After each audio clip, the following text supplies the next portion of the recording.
আমি জীবনে অনেক বড় একটা ভুল করেছি। আল্লাহ রসুল বলছে, কি ভুল করেছো বাবা? সাহাবা বলছি, ইয়া রাসূলুল্লাহ, ইয়া হাবিবাল্লাহ, আমি যে ভুল করেছি এই ভুলের কোনো ক্ষমা নেই। আল্লাহ রসুল বলছে, আমার আল্লাহ হলো দয়ালু, আমার আল্লাহ হলো দাতা। তুমি যতই বড় ভুল করো না কেন বাবা, আমার আল্লাহ পাকের কাছে যদি কেঁদে কেঁদে ক্ষমা চাও, আমার আল্লাহ ক্ষমা করে দেবে। সাহাবা কিরাম, সেই সাহাবা কাঁদতে কাঁদতে আল্লাহ রসুলকে বলে, ইয়া রাসূলুল্লাহ, ইয়া হাবিবাল্লাহ, আমি যে ভুলটা করেছি ওই ভুলটা ক্ষমা পাবার যোগ্য নয়। আল্লাহ রসুল বলছে, কি ভুল করেছো? সাহাবা বলছে, ইয়া রাসূলুল্লাহ, ইয়া হাবিবাল্লাহ, আল্লাহ পাক আল্লাহ তাআলা বড় ভালোবেসে আমাকে একটা কন্যা সন্তান দিয়েছিল, ফুলের মতো কন্যা সন্তান। আমি পিতা হয়ে নিজের মেয়েকে আমি জ্যান্ত কবর দিয়েছি। ইয়া রাসূলুল্লাহ, এ ভুলের কি কোনো ক্ষমা আছে? আল্লাহ রসুল এই কথা শোনার সাথে সাথে চোখ মোবারকখানা লাল হয়ে গেল। আল্লাহ রসুল ঝরনায় নিয়ে কেঁদে ফেললো। কেমন পিতা তুমি, তোমার নিজের কলিজার টুকরা মেয়েকে তুমি আজকের মাটির তলায় পুঁতে দিয়েছো, আবার জ্যান্ত। একটু কি মনে দয়া হয়নি তোমার? ভালো করে মন দিয়ে শুনবেন। আর এই গজলের মাঝখানে যেন একটাকে উঠবেন না। যদি বাড়ি যেতে হয় গজলের শেষে যাবে, গজলের মাঝখানে উঠলে অন্যজনের মন নষ্ট হয়ে যাবে, মুড নষ্ট হয়ে যাবে। যেভাবে বসে আছেন দাঁড়িয়ে আছেন সবাই থাকবেন, এই গজল হয়ে যাবে, বাড়ি চলে যাবেন, কোনো আপত্তি নেই। তবে গজলটা শোনেন। সেই সাহাবা কেমন করে তার মেয়েকে কবর দিয়েছে, জিন্দা দাফন করেছে, কবি ছন্দের মাধ্যমে লিখছে, দেখেন। আরবের বুকে জাহিলিয়াত যুগে, আরবের বুকে জাহিলিয়াত যুগে, আরবের বুকে জাহিলিয়াত যুগে, সুখ শান্তি নারী সম্মান বলে কিছু ছিল না। কি বলবো সেই যুগের ঘটনা, কি বলবো সেই যুগের ঘটনা। আরবের বুকে জাহিলিয়াত যুগে, আরবের বুকে জাহিলিয়াত যুগে, সুখ শান্তি নারী সম্মান বলে কিছু ছিল না। কি বলবো সেই যুগের ঘটনা, কি বলবো সেই যুগের ঘটনা। এক মানবী নবীকে শোনা, ডুবে আছি হে নবী আমি গুনাহ। এক মানবী নবীকে শোনা, ডুবে আছি হে নবী আমি গুনাহ। কি হবে আমার ভাই, বলে হে নবী আমার, কি হবে আমার ভাই, বলে হে নবী আমার। ভাবো কি ক্ষমা আমি নাকি ভুলের ক্ষমা নাই। খোদা দিল আমায় কন্যা শ্মশান দুনিয়ায়, খোদা দিল আমায় কন্যা শ্মশান দুনিয়ায়। নিজে হাতে করে দিলাম তারে মৃত্যুর যন্ত্রণা। কি বলবো সেই যুগের ঘটনা, কি বলবো সেই যুগের ঘটনা। আরবের বুকে জাহিলিয়াত যুগে, আরবের বুকে জাহিলিয়াত যুগে, সুখ শান্তি নারী সম্মান বলে কিছু ছিল না। কি বলবো সেই যুগের ঘটনা, কি বলবো সেই যুগের ঘটনা। আমি বিদেশে কাজে যাব, তখনকার মানুষেরা বাণিজ্যে যেত, বিদেশে কাজে যেত। ইয়া রাসূলুল্লাহ, আমি বিদেশে কাজে যাব, এমত অবস্থায় দেখলাম আমার স্ত্রী প্রেগনেন্ট, আমার স্ত্রী গর্ভবতী। আমি আমার স্ত্রীর কাছে গিয়ে বললাম, হে আমার প্রাণপ্রিয় স্ত্রী, আমি 4 বছরের জন্য বিদেশে কাজে যাচ্ছি। আমি কাজে যাবার পর যদি আমার পুত্র সন্তান হয় সুখবরটা আমাকে পাঠিও, আর যদি কন্যা সন্তান হয়, মেয়ে সন্তান হয়, খবর টবর দেওয়ার দরকার নেই, আতুর ঘরের মধ্যেই তাকে গলা টিপে হত্যা করো। খবরদার যদি মেয়ে হয় বাঁচিয়ে রেখো না, তাহলে আমি কিন্তু বাড়ি এসে তোমাকে বাঁচিয়ে রাখবো না।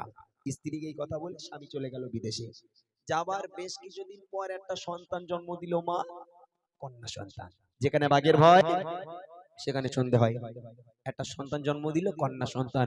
মা মেয়ের মুখের দিকে দেখছে, ফুলের মতো যেন এক ফালি চাঁদ হাসছে, চাঁদের কণার মতো সোনা মেয়ে, একদম ফুলের মতো ফুটফুটে চেহারা। ওই মা ঝরনায় রে কাঁদি, আল্লাহ আমার স্বামী বলে গেছে যদি কন্যা সন্তান হয় গলা টিপে হত্যা করতে। আমি মা 10 মাস পেটে ধরে আমি আমার সন্তানের কেমন করে গলা টিপবো, কেমন করে হত্যা করব। মা অঝরনায় রে কাঁদতে কাঁদতে একটা বুদ্ধি খাটালো যে যাক, আমার স্বামী এখন বিদেশে কাজে গেছে, মানে 4 বছর কোনো খবর হবে না। 4 বছর বাড়িতে আসবে না। আমি আমার এই কন্যা সন্তানকে যদি 4 বছর চুপি চুপি মানুষ করি, বড় করি, 4 বছর হয়ে যাবে, বড় হয়ে যাবে মেয়ে, স্বামী বাড়িতে আসবে, দেখবে মেয়ে বড় হয়ে গেছে, ফুলের মতো দেখতে, তখন হয়তো আর মারতে পারবে না। এই রকম একটা বুদ্ধি এঁটে ওই মা কাউকে কোনো খবর দিল না, ওই নিজের মেয়েকে লুকিয়ে লুকিয়ে চুপি চুপি নিজের মেয়েকে বড় করতে লেগে গেল। 4 বছর বয়স হয়ে গেল। এইবার দেখেন, স্বামী চলে গেল কাজে বিদেশে, জন্ম নিল এক সন্তান কন্যা বেশে। মা ভাবে, ও গো মা ভাবে, বাড়িতে তার পিতা নাই, লালন পালন করব মায়া মমতা। বাবাকে মানা জানিয়ে মেয়েকে বড় করে, বাবাকে মানা জানিয়ে মেয়েকে বড় করে। বেড়ে ওঠে কন্যা তখন 4 বছর পার করে। খেলছে কচি শিশু, হেসে খেলে আঙিনায়, খেলছে কচি শিশু, হেসে খেলে আঙিনায়। মা ভয় মনে স্বামী এলে বাঁচিয়ে রাখবে না, কি বলবো সে যুগের ঘটনা, কি বলবো সে যুগের ঘটনা। 4 বছর হয়ে গেল, মেয়ে আঙিনায় খেলা করছে, উঠানে খেলা করছে, হাসছে। এমন অবস্থায় সেই বিদেশের স্বামী বাড়ি এসে হাজির।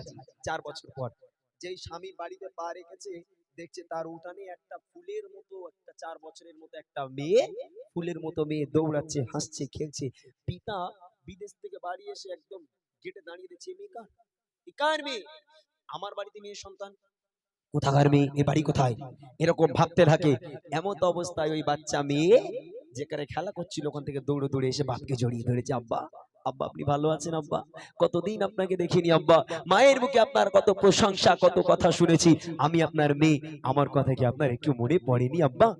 যেই বাপ বলে ডেকেছে, বাপের মাথা গেছে খোঁচে। মেয়েকে হিচড়া টান মেরে দূরে সরিয়ে দিয়ে বাপ গড়গড় করে ঘরের মধ্যে ঢুকে গেল। কারোর সঙ্গে কোনো কথা বললো না। বাপ রেগে আগুন, কোথায় খুঁজছে তার স্ত্রী, কোথায় তাকে মার্ডার করবে, তাকে খুন করবে, তাকে মারবে বলে স্ত্রীকে খুঁজছে। বাপ রেগে আগুন হয়ে গেল। এবার দেখেন আগে কি হয়।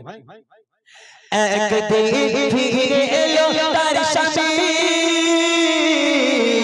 তাকে ফুটো ফুটে কন্যা সন্তান তার বাড়ি। ভাবে এমএলএ, ভাবে এমএলএ তার বাড়ি থেকে করে, আর সেই মেয়ে ছুটে এসে জড়িয়ে ধরে, বলে আপু আমার দেখো না, আমি যে তোমার শোষা, আপু আমার দেখো না, আমি যে তোমার শোষা।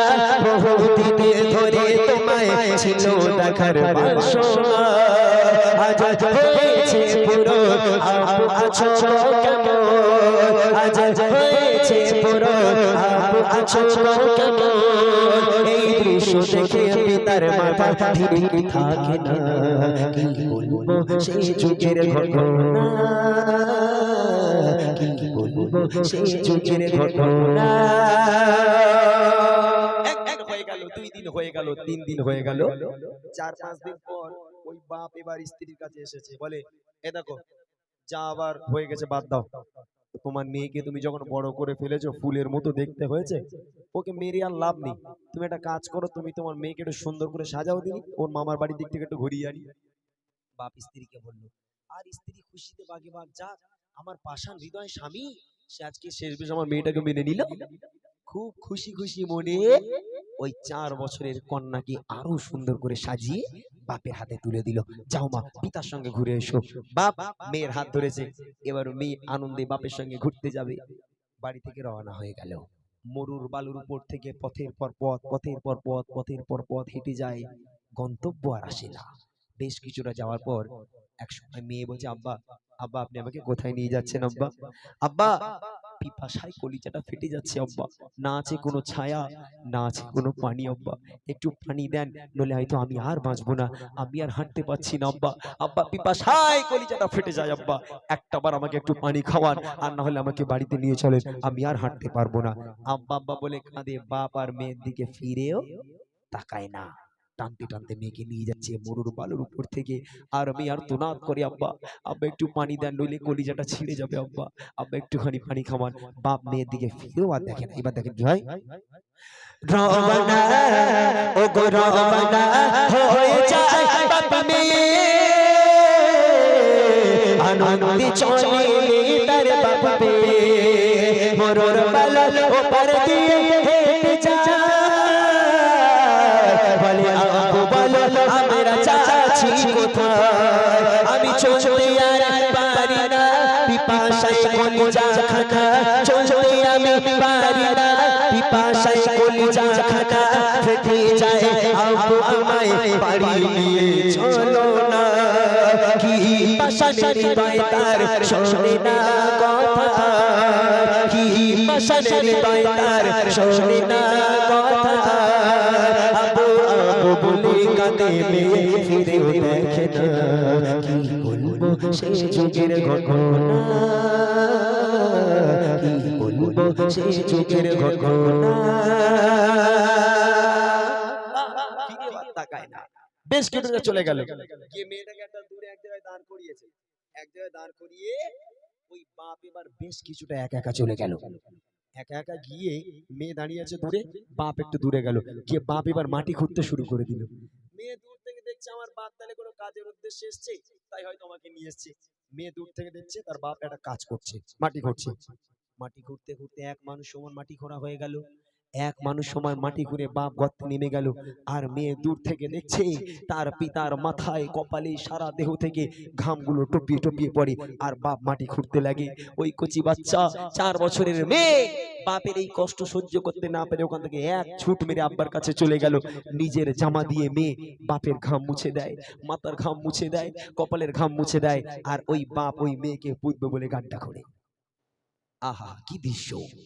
গল্প করছি না, হাদিসের কথা গল্প করছি না, ভালো করে শুনবেন। বাপ মেয়েকে পুতবে বলে মাটি খোঁড়ে, গর্ত করে, আর ওই মেয়ে বাপের কষ্ট হচ্ছে বলে নিজের জামা দিয়ে বাপের ঘামটা মুছে দেয়। এক মানুষ সমান মাটি খোঁড়া হয়ে গেল। এইবারে বাপ গর্ত থেকে উঠে মেয়েকে মারতে শুরু করে দিল। এত মার মারে মেয়েকে, ওই 4 বছরের কন্যাকে এত মার মারে, এত মার মারে, রক্তাক্ত হয়ে গেল মেয়ে। আর্তনাদ করে চিৎকার করে, আব্বা আব্বা আপনি আমাকে মারছেন কেন আব্বা, কি দোষ আমার, আপনি আমাকে কেন মারছেন আব্বা, আমি আর সহ্য করতে পারছি না। মেরে মেরে যখন গায়ে রাগ মিটলো না, আব্বা জান এক ধাক্কা দিয়ে মেয়েকে গর্তের মধ্যে ফেলে দিয়ে মাটিগুলো চাপা দিতে থাকে। আর মেয়ে কাঁদতে থাকে, আব্বা আপনি আমাকে ছেড়ে দেন, আব্বা আপনি আমাকে মারবেন না আব্বা, আব্বা আপনি আমাকে ছেড়ে দেন, আব্বা কেন মারছেন, কি দোষ আমার, আমি কি করেছি আপনি আমাকে কেন মারেন আব্বা। বাপ মেয়ের কোনো কথা শোনে না, গর্ত ভর্তি করতে থাকে, মাটিগুলো ফেলতে ফেলতে ফেলতে ফেলতে মেয়ের গলা পর্যন্ত মাটি দেওয়া হয়ে গেল। গলা পর্যন্ত মাটির তলায়, আর মাটির উপরে ফুলের মতো একখানা মুখ ভেসে আছে। ওই ফুলের মতো কচি মুখে আব্বা বলে ডাকে, আব্বা আব্বা আপনি আমাকে ছেড়ে দেন আব্বা, আপনি যদি না চান কখনো আপনাকে আব্বা বলে ডাকবো না, আপনি যদি না চান কখনো আমি বাড়িতে যাব না, আমার মাকে দেখতে যাব না আব্বা, আপনি আমাকে ছেড়ে দেন, আপনাদের থেকে আমি অনেক দূরে চলে যাব আব্বা, কখনো আপনাকে আব্বা বলে আর ডাকবো না, আব্বা আপনি আমাকে ছেড়ে দেন। বাপ এর কোনো কথাই শুনতে রাজি নয়, বাপ মাটি ভর্তি করতে ব্যস্ত। এইবার দেখেন মেয়েকে একা ফেলে তার পিতা করেছে মাটি না বলে কোনো কথা, মেয়েটা ও গো মেয়েটা পিতার ঘাম মুছে যায়, আর আপন মনে পিতা মাটি খুঁড়ে যায়। এক মানুষ মাটি খুঁড়ে পিতা মেয়ের হাত ধরে, এক মানুষ মাটি খুঁড়ে পিতা মেয়ের হাত ধরে, টেনে টেনে দিল ঠেলে নিয়ে যায় গর্তে পড়ে, কাঁদে কচি সোনা আব্বু আমায় মেরো না, কাঁদে কচি সোনা আব্বু আমায় মেরো না, মাটি চাপা দিতে থাকে মেয়ে কথা শোনে না, কি বলবো সে যুগের ঘটনা, কি বলবো সে যুগের ঘটনা। আপনি যদি না চান কখনো আপনার বাড়ি বাড়িতে যাব না আব্বা, কোন মানুষের কাছে আপনার পরিচয় দেব না যে আপনি আমার পিতা, আপনি আমার বাপ। দয়া করে হাত জোর করি আব্বা, আপনার কাছে হাত জোর করি আব্বা, আপনি আমাকে প্রাণে মারবেন না, আপনি আমাকে ছেড়ে দেন। বাপ মাটি ফেলতে থাকে, মাটি ফেলতে থাকে। এই যে ফুলের মতো যে মুখটা মাটির উপরে ভেসেছিল, অঝর নয়নে মেয়েটা কাঁদি আর কচি মুখে আব্বা আব্বা বলে ডাকে। ওই বাপের একটু দয়া হলো না, ওই বাপের একটু মায়া হলো না। ওই বাপ শেষমেশ মাথাটাও মাটির তলায় পুঁতে দিয়ে, মাটি চাপা দিয়ে পুরো একেবারে সমান করে দিল। চিরজনমের মতো 4 বছরের কন্যা, ওই নিষ্পাপ শিশু চির জীবনের মতো মাটির তলায় দাফন হয়ে গেল।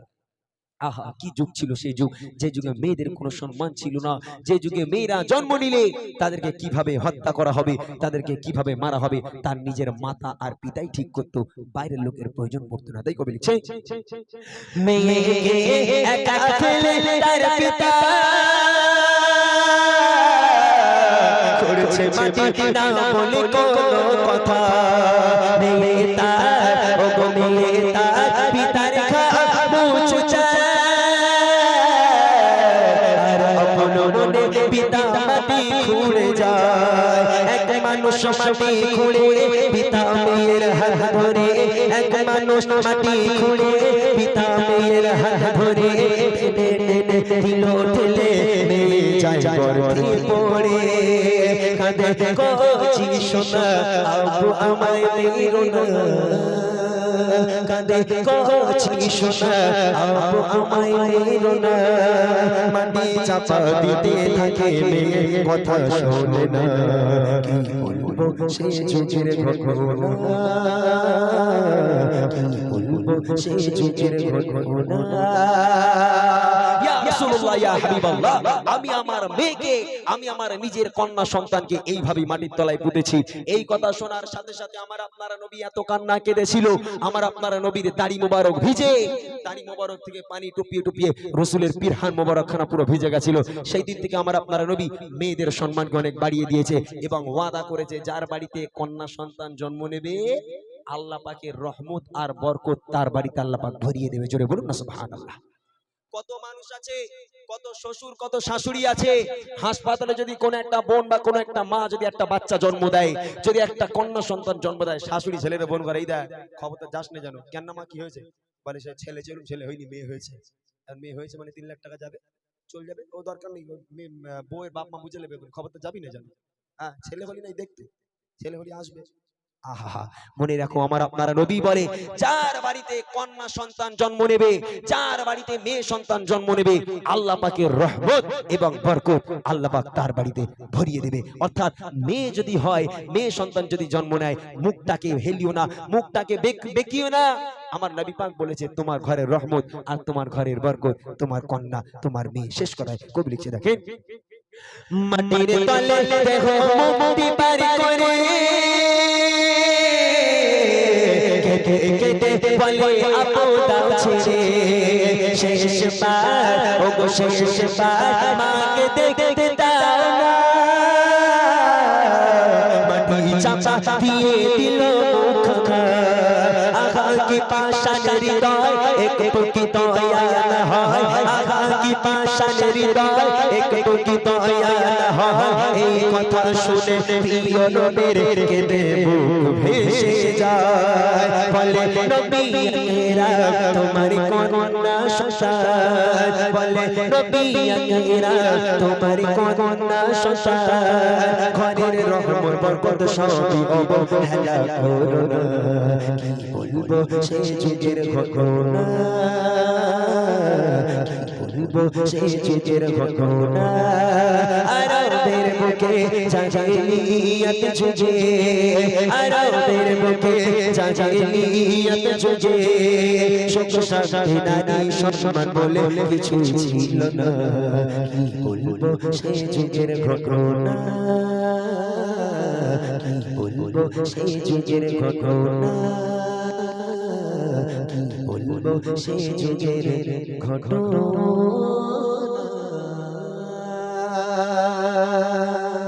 কেউ উঠবেন না, কেউ উঠবেন না, সবাই দাঁড়াবেন ভাই।